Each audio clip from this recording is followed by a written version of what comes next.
दोस्तों हाल ही में मैंने विसल नामक सुपरनैचुरल हॉरर फिल्म देखा है जिसे कॉरिन हार्डी डायरेक्ट करे हैं। IMDb पे फिल्म को मिले हैं 5.3 स्टार्स आउट ऑफ 10 और रॉटेन टोमेटोज पे it's 62% fresh with an audience score of 55%। तो आज की वीडियो में हम विसल फिल्म की कहानी को जानते हुए इसकी पोस्ट क्रेडिट सीन पे बातें करेंगे। अब वीडियो शुरू करने से पहले मेरी आप सभी से एक रिक्वेस्ट है कि अगर आपको ये वीडियो पसंद आती है तो वीडियो को लाइक और चैनल को सब्सक्राइब भी जरूर कीजिएगा। So now with that said, let's roll the intro.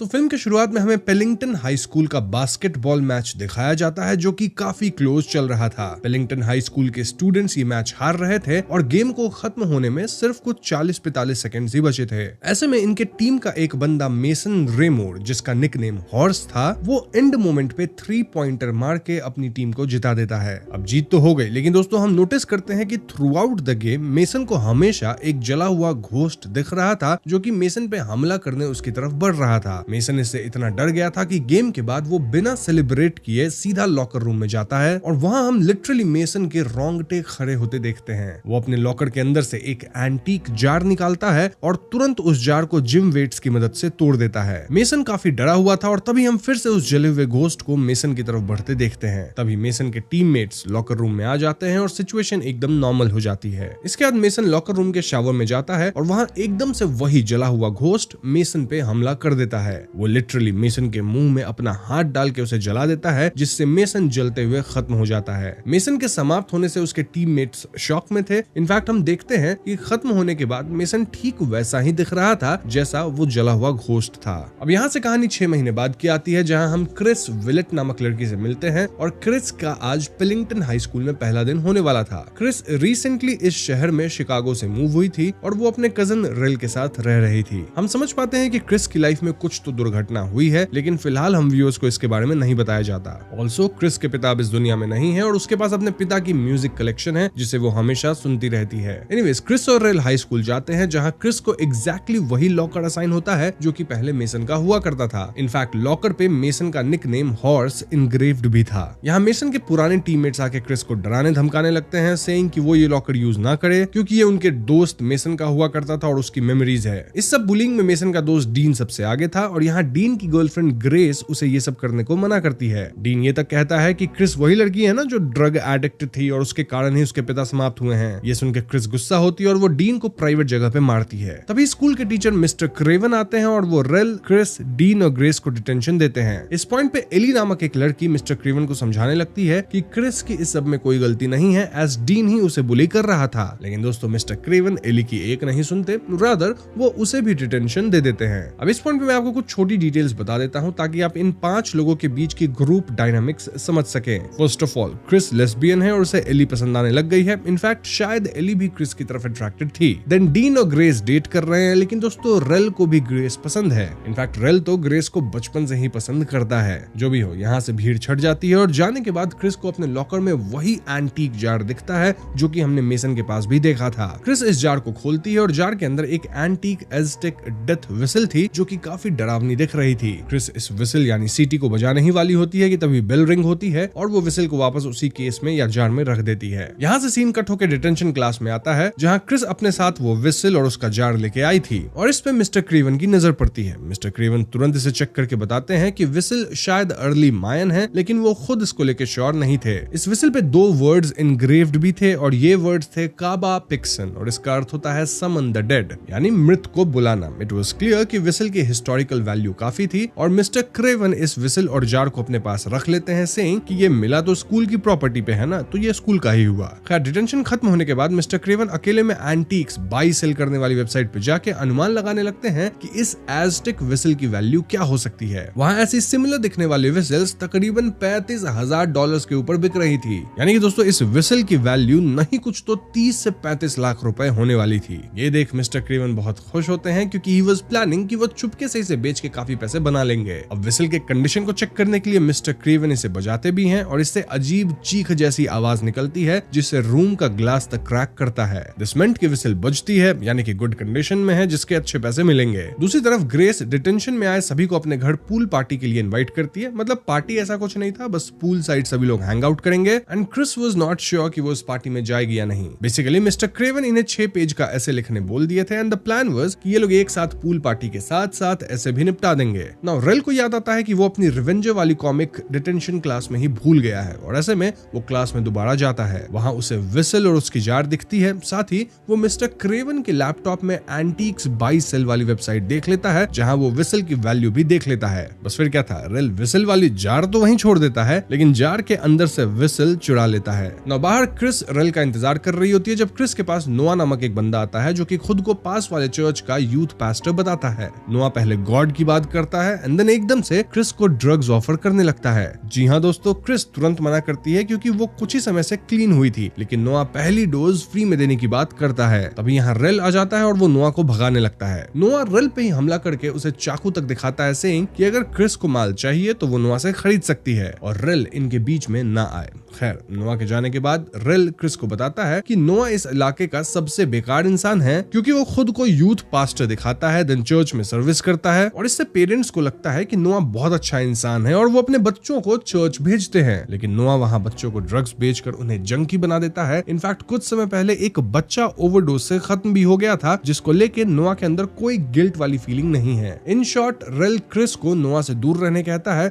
क्योंकि क्रिस पहले खुद ड्रग एडिक्ट रह चुकी थी लेकिन फिलहाल वो क्लीन थी। खैर, तो उस शाम मिस्टर क्रेवन अपनी क्लास में जाते हैं जहां वो पाते हैं कि विसल अपने जार से गायब है। वो विसल को हर जगह खोजते हैं लेकिन विसल उन्हें नहीं मिलती क्योंकि ऑफ कोर्स रेल इसे उठा ले गया है। इसके बाद हम मिस्टर क्रेवन को अपनी क्लास में छुप के स्मोक करते भी देखते हैं लेकिन बाहर से आवाज आने पे वो अपनी सिगरेट बुझा देते हैं। इस आवाज को चेक करने वो बाहर जाते हैं जहां उन्हें एक अजीब सा घोस्टली ट्विस्टेड इंसान दूर पे दिखता है जो कि उनकी तरफ बढ़ रहा था। मिस्टर क्रेवन काफी डर जाते हैं और तभी वहां स्कूल का क्लीनर चार्ली आता है जिसके आते ये घोस्टली इंसान गायब हो गया था। चार्ली मिस्टर क्रेवन से कहता है कि वो उनके सिगरेट पीने वाली बात किसी को नहीं बताएगा। खैर, इसके बाद मिस्टर क्रेवन अपनी क्लास में जाते हैं जहां एकदम से उनके सामने वही घोस्टली आदमी वापस आ जाता है। इस भूतिया आदमी के सर या चेहरे पे बाल नहीं थे और वो काफी बीमार सा दिख रहा था। फिर ये भूत एकदम से मिस्टर क्रेवन के सीने में अपना हाथ घुसेड़ देता है और उनके लंग्स को इफेक्ट करने लगता है। देखते देखते mister Craven kind of age होते हैं, उनका लंग्स खराब हो गया था और फिर उनके सारे बाल गिर जाते हैं और इससे मिस्टर क्रेवन ठीक इसी भूतिया आदमी जैसा दिखने लगे थे। In the end mister Kraven समाप्त हो जाते हैं। अब दोस्तों, इस सीन को देख के हम व्यूअर्स क्लियरली समझ पाते हैं कि विसल बजाने पे जो आवाज निकलती है उसे जो भी इंसान सुन लिया उसका खत्म होना तय है। अब ये सब होता कैसे है? वेल, सबसे पहले इंसान को एक भूतिया फिगर दिखने लगती है और ये फिगर मोस्टली उसी इंसान का ही होता है जस्ट दैट उसके फ्यूचर का, यानी फ्यूचर में वो किस तरह से खत्म होगा उस मोमेंट का scene. For example, mister Craven cigarette पीते थे तो फ्यूचर में उन्हें लंग कैंसर होता जिसके कारण वो कीमो वगैरह करवाते, उनके हेयर्स वगैरह सब निकल जाते, अंततः वो स्टेज 4 लंग कैंसर की वजह से ही समाप्त होते। अब ये विसल फ्यूचर में होने वाली इस मौत को प्रेजेंट में ही ला देता है जहां मिस्टर क्रेवन को अपना ही फ्यूचर सेल्फ दिखा और उनके खत्म होने का पूरा प्रोसेस जो था वो एक्सपेडाइट हो गया, जल्दी हो गया। इनफैक्ट उन्हें जिस एज पे खत्म होना था वो इंस्टेंटली उसी एज के होके उसी रूप में आके उसी तरह से समाप्त हुए। एक और एग्जांपल से समझे तो पहले सीन में हमने मेसन को खत्म होते देखा था, राइट? वेल, मेसन अपनी लाइफ में 40s के दौरान गैस लीक की वजह से जल के खत्म होने वाला था और इसीलिए उसे एक बर्न्ड इंसान दिखता था। अब मेसन सिर्फ 17 साल का था, स्टिल वो ठीक उसी तरह खत्म हुआ, जबकि बाथरूम में गैस लीक इम्पॉसिबल सिनेरियो जैसा है। इनफैक्ट मेसन उसी इंस्टेंट एज करके अपने 40s तक में चला गया होगा एंड इसका प्रूफ आपको वीडियो में आगे भी मिल जाएगा। होपफुली अब आपको समझ आ गया होगा कि ये विसल किस तरह से अपने विक्टिम्स को खत्म करता है।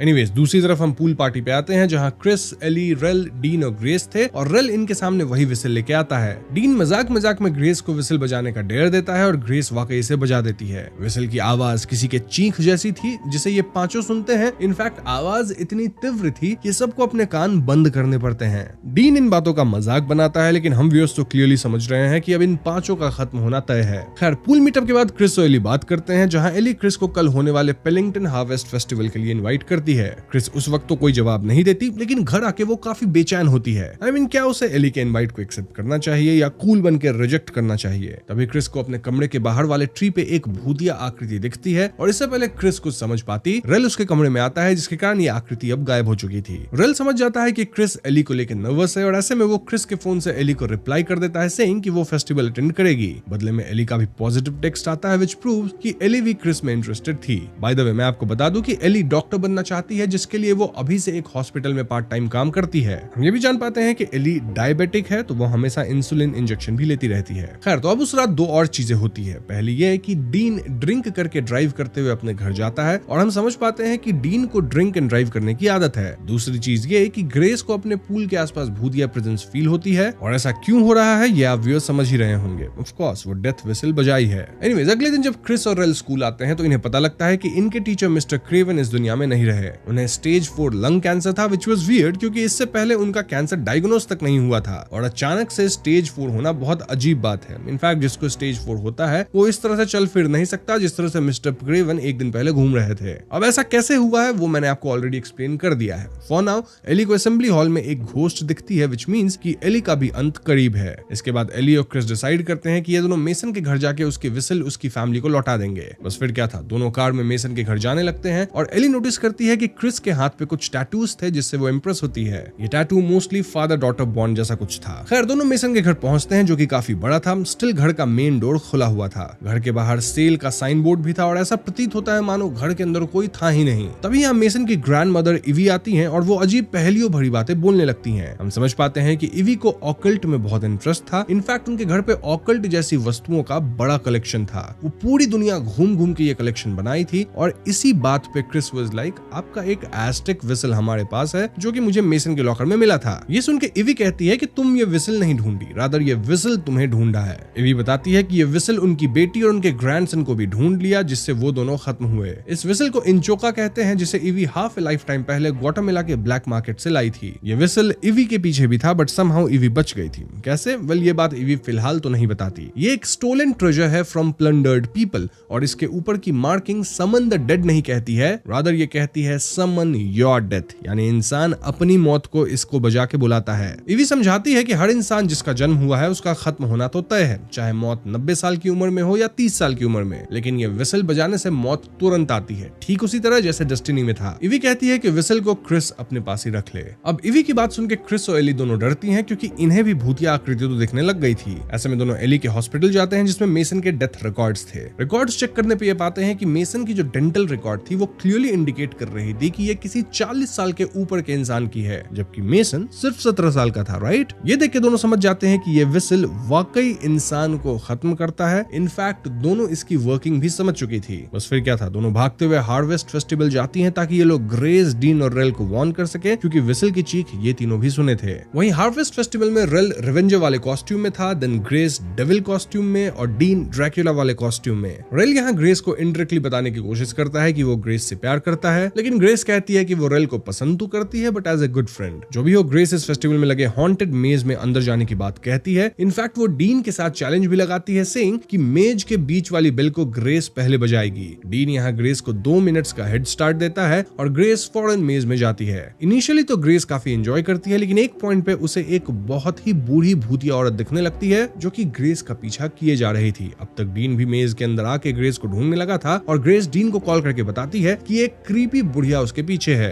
डीन इधर उधर भागते हुए ग्रेस को ढूंढने लगता है, वहीं बुढ़िया ग्रेस का पीछा छोड़ ही नहीं रही थी। हम ये समझ पाते हैं कि ये बुढ़िया एक्चुअली में ग्रेस का ही फ्यूचर है, इंडिकेटिंग कि कई साल बाद ग्रेस शायद बुढ़ापे से खत्म होने वाली थी। लेकिन दोस्तों अब उसकी मौत उसके पीछे थी और एक पॉइंट पे ग्रेस को ये बुढ़िया घेर लेती है। ऐसे में ग्रेस एक टूल उठा के बुढ़िया के सर पे दे मारती है, लेकिन इस हमले का चोट ग्रेस को अपने ही सर पे लगा था। जी हाँ दोस्तों, यानी कि अपने फ्यूचर घोस्ट पे अगर हमला किया जाए तो चोट ओरिजिनल इंसान को ही लगेगी। ये बुढ़िया ग्रेस के पैर पे अपनी उंगली चुभोती है जिससे ग्रेस एज करने लगती है। ग्रेस किसी तरह भाग के मेज के बिल तक पहुंचती है और हम देख पाते हैं कि ग्रेस एक वियर्ड स्टेट में थी जहां वो आधा एज की थी और आधा यंग ही थी। ग्रेस बिल बजाने आगे बढ़ती है, लेकिन ये बुढ़िया ग्रेस को काइंड ऑफ किस करती है जिससे ग्रेस पूरी तरह एज करके बुढ़िया जैसी दिखने लगती है। फाइनली खत्म होते हुए ग्रेस बिल बजाती है जिसे डीन सुन पाता है। डीन इस आवाज का पीछा करता है। वहीं अब तक मेज में रेल, क्रिस और एली भी आ चुके थे जो कि बेल की आवाज का पीछा करते हैं। यहाँ व्यूअर्स पूछ सकते हैं कि क्रिस और एली कब आए। वेल ये लोग थोड़ी देर पहले फेस्टिवल में पहुंच चुके थे और यहाँ इन्हें नोआ दोबारा मिला था जो कि फिर से ड्रग्स बेचने की कोशिश किया। क्रिस नोआ पे हमला करके उसका चाकू छीन ली और उसी चाकू से उसका नोज भी थोड़ा कट कर दी थी। इसके बाद क्रिस और एली जाके रेल से मिले, जो कि गन से निशाने लगाने वाले स्टॉल पे जाके एक बड़ा टेडी बियर जीता था और वो ये टेडी ग्रेस को देने वाला था। लेकिन तभी क्रिस और एली उसे सब बताते हैं, जिसके बाद तीनों मेज में आए और बेल की आवाज सुने। एक पॉइंट पे रेल, क्रिस, एली और डीन बेल तक पहुंच जाते हैं, जहां उन्हें बेल के पास ग्रेस की लाश दिखती है। नाउ ऑफ कोर्स लाश ग्रेस के बूढ़े वाले रूप की थी और इसलिए डीन मानने को तैयार ही नहीं था कि ये ग्रेस है। बाकी उसे समझाते हैं कि भले लाश एक बूढ़ी लेडी की लग रही थी, लेकिन वो ग्रेस वाली ड्रेस ही पहनी थी ना, तो ऐसे में वो ग्रेस ही है। फिर क्रिस और एली मिलकर डीन और रेल को विसल के बारे में बताते हैं कि कैसे ये विसल इंसान की डेस्टिन्ड मौत को एक्सपेडाइट कर देता है। रेल यहाँ डीन को ब्लेम करने लगता है, सेइंग कि वही ग्रेस को विसल बजाने का डेयर दिया था, जिसके कारण आज ये सब हुआ। लेकिन दोस्तों डीन भड़क जाता है और वो इन बातों में यकीन भी नहीं कर रहा था। खैर इसके बाद डीन वापस ड्रिंक एंड ड्राइव करके अपने घर जाता है और अब उससे भी अपना घोस्ट दिखना शुरू होता है। डीन का घोस्ट बुरी तरह चोटिल दिख रहा था, इंडिकेटिंग कि उसकी डेस्टिनी में ड्रिंक एंड ड्राइव एक्सीडेंट में खत्म होना लिखा है, जो कि अब टाइम से पहले ही होगा। वहीं हम रेल को भी अपने घर के छत पे उदास बैठे देखते हैं और उसे फील होता है मानो खून की बारिश हो रही हो। देन रेल को कुछ विजन्स भी आते हैं, इंडिकेटिंग कि रेल की डेस्टिनी में फैक्ट्री के ग्राइंडर मशीन्स में पिस के खत्म होना लिखा था और उसकी ये मौत भी समय से काफी पहले आने वाली है। Coming to Chris and Ellie, Chris Ellie को अपने पास्ट के बारे में बताती है और हम व्यूअर समझ पाते हैं कि क्रिस एक ड्रग एडिक्ट हुआ करती थी। एक बार वो ड्रग ओवरडोज कर ली थी और तब क्रिस के पापा उसे अस्पताल ले जाने लगे। रास्ते में ही इनकी गाड़ी का एक्सीडेंट हुआ, जिसमें क्रिस के पिता नहीं बच सके। तब से क्रिस को हमेशा मन में गिल्ट रहता है कि उसके कारण ही उसके पिता आज इस दुनिया में नहीं है। इनफैक्ट क्रिस विश करती है कि काश उस एक्सीडेंट में उसके पिता की जगह वो समाप्त होती। ये सब सुनकर एली क्रिस को कंफर्ट करती है और दोनों इंटीमेट भी होते हैं। अब अगले दिन क्रिस, एली और रेल एवी के घर जाते हैं ताकि ये लोग एवी से पूछ सके कि विसल के कर्स को कैसे तोड़ा जाए। एवी की हालत बहुत नाजुक होती है। I mean, वो अपनी बेड पे लेटी थी जहां उनकी हार्ट बीट वगैरह मॉनिटर हो रही थी और एक नर्स उन्हें देख रहा था। इन शॉर्ट एवी खत्म होने वाली थी और खत्म होने से पहले एवी इस कर्स को तोड़ने का एक रास्ता बताती हैं। वो कहती है कि जब मौत सामने हो तब अगर विक्टिम अपना खून किसी और को लगा दे तो ये कर्स उस दूसरे इंसान पे शिफ्ट हो जाता है, मतलब जिसे खून लगा उस पे कर्स आ जाएगा। मोस्टली दोस्तों ईवी भी यही रास्ता अपना के अपनी जान बचाई होगी, लेकिन इससे कर्स ट्रांसफर होता है, विच मींस कि कोई और खत्म होगा। ईवी कहती है कि मौत एक चॉइस नहीं है, लेकिन जीना तो हमारे हाथ में होता है। ये बता के ईवी खत्म हो जाती है एंड वी कैन अंडरस्टैंड कि वो अपनी लाइफ डेस्टिन्ड वे में पूरी तरह से जी पाई थी। बस यहाँ एक इंटरेस्टिंग बात ये थी कि क्रिस को भी अपनी घोस्ट दिखने लग गई थी, जहाँ क्रिस की घोस्ट के आर्म में ड्रग वाला नीडल था, सजेस्टिंग कि अपनी डेस्टिनी में वो ड्रग ओवरडोज करके ही खत्म होने वाली है। एनीवेज क्रिस और एली को कर्स हटाने का यह तरीका पसंद नहीं आता, क्योंकि इसमें किसी और को फंसाना होगा, लेकिन रेल ये करने के लिए तैयार था। क्रिस तो काइंड ऑफ अपनी मौत को एक्सेप्ट भी करने लग गई थी, क्योंकि उसे लग रहा था कि जब ओवरडोज होके ही खत्म होना है तो बाद में खत्म होने से बढ़िया है अभी ही निपट जाऊं। दूसरी तरफ हम डीन को देखते हैं, जिसे अपने कमरे में अपना घोस्ट दिखता है। एकदम से डीन हवा में ऐसे लेविटेट होता है मानो वो कार ड्राइव कर रहा हो। देन पूरा सीन ऐसे प्ले होता है मानो कार का एक्सीडेंट हो रहा हो। इससे डीन हवा में धीरे धीरे चोटिल होने लगता है और देखते ही देखते उसकी हालत ऐसे थी मानो उसका एक भयानक एक्सीडेंट हुआ है। डीन के पेरेंट्स जब तक कमरे में आते हैं तब तक डीन खत्म हो चुका था। Now we talk about Rail. वो एक गन लेके चर्च में जाता है, जहां वो नोआ पे गन तान देता है। क्यों? क्योंकि रेल वाज प्लानिंग कि वो अपना कर्स नोआ पे शिफ्ट कर देगा ताकि उसकी जगह नोआ खत्म हो। ऐसे भी रेल के हिसाब से नोआ बहुत घटिया इंसान था, जो कि बच्चों को ड्रग्स की लत लगाता है। इनफैक्ट एक बच्चा तो ओवरडोज होकर खत्म भी हुआ था। खैर तो चर्च में नोआ और रेल के बीच हाथापाई होती है, जिसमें फाइनली नोआ ही रेल पे गन तान देता है, लेकिन रेल हंसते हुए कहता है कि उसकी मौत गन से लिखी ही नहीं है। और होता भी ऐसा ही है। I mean, जब नोआ गन चलाता है तो गन चलती ही नहीं, और इसी मौके का फायदा उठा के रेल नोआ पे हमला करके उसे बेहोश कर देता है। अब जब नोआ को होश आता है तो वो खुद को वेरहोवेन स्टील फैक्ट्री के चेयर में बंधा पाता है और उसके सामने रेल था।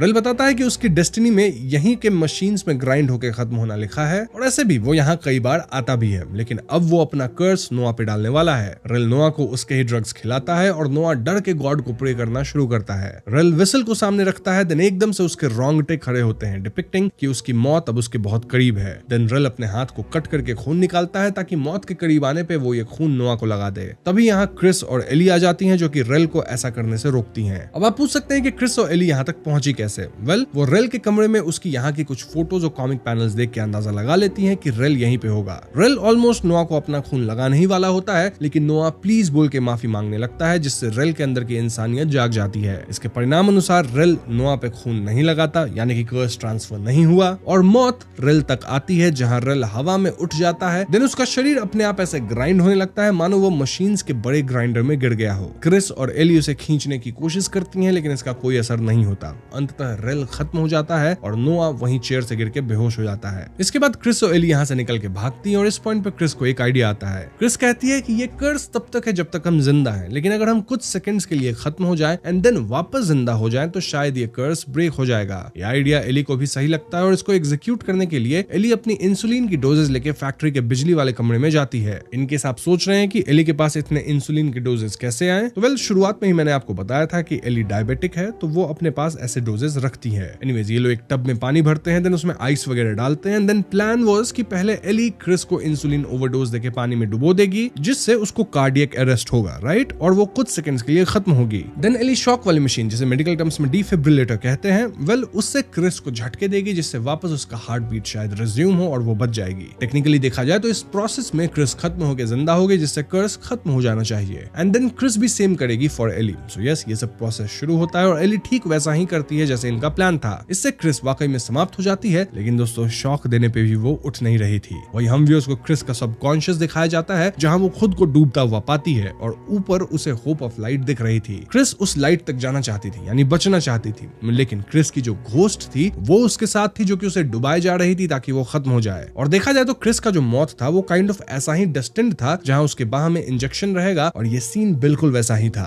एली बार बार क्रिस को CPR माउथ टू माउथ सब कुछ दे रही थी लेकिन ये वर्क नहीं कर रहा था। इसी के पैरेलल में नोआ होश में आ जाता है और वो खुद को आजाद करके वहां गिरा गन उठा लेता है। देन वो गन लेके इस जगह पे पहुंच जाता है और खुद को गॉड का मैसेंजर बुलाते हुए एली पे गोली चलाता है। नोआ के शूट करने से एक गोली एली को लग जाती है और एक गोली डिफिब्रिलेटर पे लग जाती है जिसके कारण एली अब क्रिस को वापस झटके नहीं दे पाएगी। वहीं एली की घोस्ट भी उसके करीब आने लग गई थी, यानी एली का भी खत्म होना श्योर था। इनफैक्ट उसकी डेस्टिनी में ऐसे ही गोली खाके खत्म होना लिखा था। तभी क्रिस अपने सबकॉन्शियस में अपने और एली के प्यार को याद करती है, देन अपनी घोस्ट को हरा के लाइट की तरफ बढ़ती है। इससे होता यह है कि क्रिस फाइनली उठ खड़ी होती है, यानी कि वो जिंदा हो गई और अपने डेथ को चीट कर ली। जी हाँ दोस्तों, क्रिस तो उठ चुकी है लेकिन एली की घोस्ट उसके करीब थी जिसके कारण एली का खत्म होना तय था। इनफैक्ट एली खत्म होना शुरू हो जाती है एंड अब बस कुछ ही समय बचा था। लेकिन तभी बेवकूफ नोआ अपने आप को मसीहा बताते हुए कहने लगता है कि वो रिडेम्पशन करेगा, वो लैम्ब के ब्लड में सना है। नोआ गन लेके आगे बढ़ रहा था एंड देन वो एली का बहा हुआ खून अपनी उंगलियों में लगा लेता है ताकि वो सिंबॉलिकली डिपिक्ट कर सके ब्लड ऑफ लैम्ब। ऐसा करते ही एली का कर्स उस पर ट्रांसफर हो जाता है और एली एकदम से खत्म होते होते बच जाती है। देन नोआ को अपना घोस्ट दिखता है जो कि अजीब गंदा मोटा सा दिख रहा था और वो नोआ की तरफ बढ़ता है। बेवकूफ नोआ अपनी ही घोस्ट पे गोली चलाता है और बुलेट के वुंड्स नोआ के ही शरीर पे आते हैं। नोआ रेंगते हुए भागने की कोशिश करता है लेकिन उसका घोस्ट उसे दबोच के समाप्त कर देता है। इसके बाद क्रिस फौरन एली को संभालती है और हम यहाँ पे वही विसल देखते हैं, ऑल्दो इस सब अफरा तफरी में विसल टूट चुकी थी। यहीं पे सीन कट होता है। अब यहाँ से कहानी 3 महीने बाद की आती है जहाँ हम क्रिस को एकदम ठीक देखते हैं, यानी कि दोस्तों वो वाकई में कर्स से बच गई है। इनफैक्ट हम एली को भी सही सलामत देखते हैं जहाँ एली और क्रिस स्कूल में एक दूसरे को किस भी करती हैं। क्रिस कहती भी है कि वो हमेशा मौत को अपना दुश्मन मानती थी, लेकिन मौत ऐसी चीज है जो कि सबको आनी ही है, तो जब तक नहीं आई है तब तक अपनी जिंदगी अच्छे से जी सकते हैं। मूवी के एंडिंग सीन में हम एली के हाथ में भी एक टैटू देखते हैं व्हिच टेल्स अस कि एली भी अब खुल के लाइफ जी रही है और ऐसे भी उसे क्रिस की तरह टैटू बनाने में काफी दिलचस्पी थी ही। अब इन दोनों के साइड से आशा नेल्सन नामक एक लड़की पास करती है और वो अपना लॉकर खोलती है। लॉकर के अंदर उसे वही विसल वाला जार दिखता है और यहीं पे फिल्म खत्म हो जाती है। अब दोस्तों फिल्म में एक पोस्ट क्रेडिट सीन भी है जहाँ स्कूल के हॉल में सारे बच्चे बैठे हुए हैं। टीचर कहती है कि आशा नेल्सन जो कि एक नई स्टूडेंट है वो यहाँ वायलिन प्ले करने वाली है। आशा स्टेज पे आती है और वो सबके सामने वही एज़टेक विसल निकालती है। देन वो पूरे स्कूल के सामने ये विसल बजा देती है और इससे निकलने वाली आवाज सारे बच्चे सुन लेते हैं। इनमें क्रिस और एली भी थी जो कि आशा को चिल्ला के रोकने की कोशिश करती हैं, but it was too late. यहीं पे पोस्ट क्रेडिट सीन भी खत्म हो जाती है। तो दोस्तों ये थी विसल मूवी की कहानी और अब हम इस फिल्म से जुड़े पोस्ट क्रेडिट सीन और थियरीज पे बातें करेंगे। सो विसल मूवी का पोस्ट क्रेडिट सीन देख के साफ हो जाता है कि कहानी अभी खत्म नहीं हुई है, बल्कि ये एक नए और बड़े खतरे की शुरुआत है। आशा नेल्सन पूरे स्कूल के सामने विसल बजा देती है और इस बार आवाज सिर्फ 4-5 लोग नहीं बल्कि हंड्रेड्स ऑफ स्टूडेंट्स सुन लेते हैं। इसका सीधा मतलब यह है कि अब कर्स एक इंडिविजुअल प्रॉब्लम नहीं रहा बल्कि पूरे स्कूल पे आ चुका है। फिल्म में हमने देखा कि विसल की आवाज जो भी सुन लेता है उसकी डेस्टिन्ड डेथ इवेंचुअली उसी वक्त एक्टिवेट हो जाती है। अब क्योंकि इतने सारे लोग एक साथ इस कर्स में आ गए हैं तो लॉजिकली इसका रिजल्ट ये होगा कि आने वाले टाइम में स्कूल में अजीब और ट्रैजिक तरह से लोग खत्म होंगे। ये सिलसिला अलग अलग तरीके से होगा लेकिन सब वही तरीके से खत्म होंगे जो उनकी डेस्टिनी में लिखा होगा, जस्ट दैट मौत जल्दी आ जाएगी। सबसे इंटरेस्टिंग बात यह है कि कर्स को डिस्ट्रॉय नहीं किया जा सकता, सिर्फ ट्रांसफर किया जा सकता है। ईवी ने भी यही बताया था कि अपना खून किसी और पे लगा के कर्स शिफ्ट किया जा सकता है और कभी भी खून नहीं लगा सकते, एकदम एन वक्त पे लगाना है जब मौत आपके सामने हो। लेकिन दोस्तों क्रिस और एली ने एक नया लूप होल यूज किया। देखा जाए तो क्रिस टेक्निकली मर के वापस जिंदा होकर कर्स को चीट कर ली, लेकिन ये मेथड सबके लिए पॉसिबल नहीं है। हर कोई इंसुलिन ओवरडोज और डिफिब्रिलेटर जैसे रिस्की प्लान ट्राई नहीं कर सकता। इसीलिए पार्ट 2 में शायद स्टूडेंट्स एक दूसरे पे कर्स ट्रांसफर करने की कोशिश करेंगे, जिससे मोरल केओस भी क्रिएट हो सकता है। ऑल्दो टेक्निकली पूरा स्कूल कर्स हो चुका है, तो शायद लोग टाउन के दूसरे लोगों पे कर्स ट्रांसफर करना शुरू करें। या फिर हो सकता है कि एंड में सॉल्यूशन ये निकले कि विसल को ही परमानेंटली डिस्ट्रॉय करना पड़े। प्रॉब्लम यह है कि फिल्म में हिंट मिलता है कि विसल टूटने के बाद भी वापस किसी और जगह प्रकट हो जाता है, जैसे कोई कर्स्ड ऑब्जेक्ट जो खुद को प्रिजर्व करता है। मगर ऐसा है तो पार्ट 2 में शायद कैरेक्टर्स को सिर्फ विसल तोड़ना नहीं है, बल्कि उसकी ओरिजिन या सोर्स को ही खत्म करना पड़ेगा। अब फिल्म देख के एक थ्योरी ये भी बनती है कि विसल रैंडमली लोगों को टारगेट करता हुआ लगता है, लेकिन एक्चुअली में वो सिर्फ उन लोगों को एक्टिवेट करता है जिन्होंने उसकी आवाज सुनी हो। पूल पार्टी में ग्रेस ने विसल बजाई और वहां मौजूद 5 लोग कर्स में आ गए। इसका मतलब ये हुआ कि विसल एक तरह का ट्रिगर ऑब्जेक्ट है, लेकिन इसके बिहेवियर में एक रिवेंज वाली फीलिंग भी दिखती है। इवी ने अपने लाइफ में किसी तरह कर्स को चीट किया था और उसके बाद विसल ने उसकी बेटी और उसके ग्रैंडसन को खत्म कर दिया। इसे लगता है कि कर्स एक सिंपल मैकेनिज्म नहीं है, बल्कि उसमें किसी एंटिटी या डार्क फोर्स की विल भी हो सकती है जो बैलेंस मेंटेन करना चाहती है। क्रिस और एली ने भी डेथ को चीट किया, इसलिए पॉसिबल है कि पार्ट 2 में विसल और ज्यादा अग्रेसिव हो जाए और उन दोनों को फिर से टारगेट करे। ये भी हो सकता है कि आशा का विसल बजाना कोई कोइंसिडेंस नहीं हो, बल्कि कर्स ने खुद उसे इन्फ्लुएंस किया हो ताकि ज्यादा लोग इस ट्रैप में फंस सके। इन शॉर्ट ऐसा प्रतीत होता है कि विसल बदला लेता है, मतलब अगर उसके कर्स को चीट किया गया तो वो दोबारा ज्यादा पावर के साथ आप पे या आपके करीबी लोगों पे हमला करेगा। अब फिल्म में एक चीज थोड़ी इनकंसिस्टेंट लगती है और वो है कर्स का टाइमिंग। मिस्टर क्रेवन और नोआ जैसे कैरेक्टर्स ऑलमोस्ट इंस्टेंटली खत्म हो गए,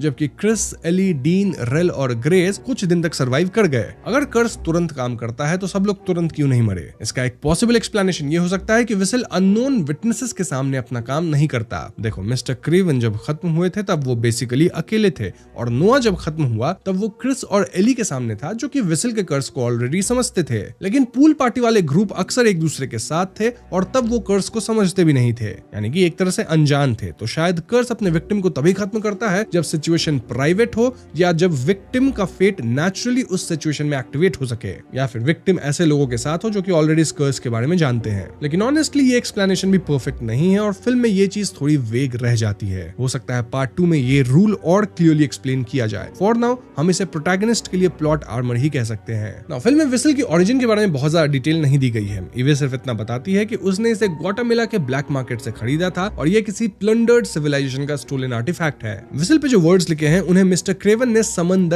डेड समझा था, लेकिन आईवी के अकॉर्डिंग इसका एक्चुअल मीनिंग है समन योर डेथ। ये हिंट करता है कि विसल का कनेक्शन किसी एंशिएंट रिचुअल से हो सकता है, जहां किसी ट्राइब को प्रताड़ित किया गया हो और उन्होंने बदला लेने के लिए ऐसे विसल बनाई हो with the help of rituals. जो भी हो, इसका ओरिजिन तो हमें पार्ट 2 में ही दिखाया जाएगा। अब दोस्तों, रियल लाइफ में भी एक ऑब्जेक्ट होता है जिसे एज़टेक डेथ विसल कहते हैं। ये एंशिएंट एज़टेक सिविलाइजेशन का एक सेरामिक विसल होता है जो स्कल जैसा डिजाइन रखता है, जैसा हमने फिल्म में देखा। जब इसे बजाया जाता है तो इससे एक ह्यूमन स्क्रीम जैसी हॉरिफाइंग साउंड निकलती है। आर्कियोलॉजिस्ट्स को ये विसल अक्सर बरियल साइट्स में मिले हैं और कई थ्योरीज के अकॉर्डिंग एज़टेक्स इसे वॉर रिचुअल्स या सैक्रिफिशियल सेरेमनीज में यूज करते थे ताकि बैटलफील्ड में एनिमीज को साइकोलॉजिकली टेरराइज किया जा सके। कुछ एक्सपर्ट्स ये भी मानते हैं कि ये विसल्स डेथ रिचुअल्स में यूज होते थे, जहां इनकी आवाज सिंबॉलिकली आफ्टर लाइफ या स्पिरिट्स को कॉल करती थी। इंटरेस्टिंगली मैंने खुद 2018 में एज़टेक डेथ विसल पे एक वीडियो बनाया था। जी हाँ, आज से तकरीबन 8 साल पहले, और उस वीडियो में मैंने इसके हिस्ट्री और साइंस को एक्सप्लेन किया था। वो वीडियो बस कुछ 5 मिनट की है, तो अगर आप चाहे तो उस वीडियो को देख सकते हैं। लिंक मैं डिस्क्रिप्शन और पिन्ड कमेंट में छोड़ दूंगा। Now coming to Chris, well उसका कैरेक्टर एक्चुअली फिल्म का इमोशनल कोर है। स्टोरी के स्टार्ट में वो एक ऐसी लड़की है जो अपने पास्ट से हॉन्टेड है। उसे लगता है कि उसके ड्रग एडिक्शन की वजह से उसके फादर समाप्त हुए, इसलिए वो सबकॉन्शियसली फील करती है कि उसे जीने का कोई राइट नहीं है। इसलिए जब कर्स उसके पास आता है तो एक पॉइंट पे वो ऑलमोस्ट गिव अप करने के लिए रेडी थी, लेकिन स्टोरी के एंड तक क्रिस कंप्लीटली चेंज हो जाती है जब वो लिटरली डेथ के सामने होती है और अपनी घोष से फाइट करती है।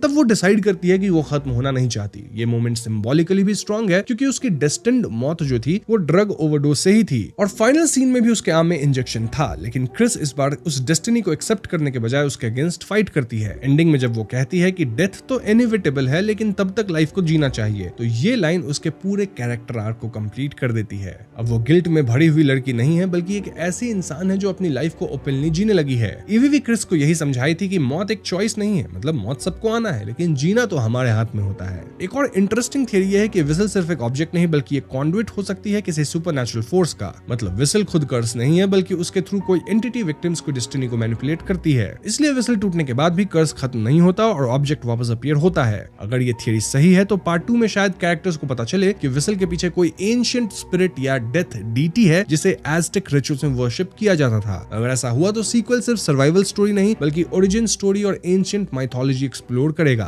ओवरऑल ये श्योर है कि फिल्म का पार्ट 2 तो आएगा ही, और जब भी फिल्म आएगी मैं एक्सप्लेनेशन लेके जरूर आऊंगा। तो हाँ, तब तक आप कमेंट करके बताइए कि आपको ये एक्सप्लेनेशन कैसा लगा। साथ ही अगर आपके पास कुछ नई थियरीज है तो उसे भी कमेंट में लिख दीजिएगा। तो बस आज की वीडियो में इतना ही। वीडियो पसंद आई हो तो इसे लाइक और शेयर करें। साथ ही चैनल पर नए हैं तो हमें सब्सक्राइब भी कीजिएगा क्योंकि हम अपने चैनल पर ऐसी वीडियोस लाते रहते हैं। पीस।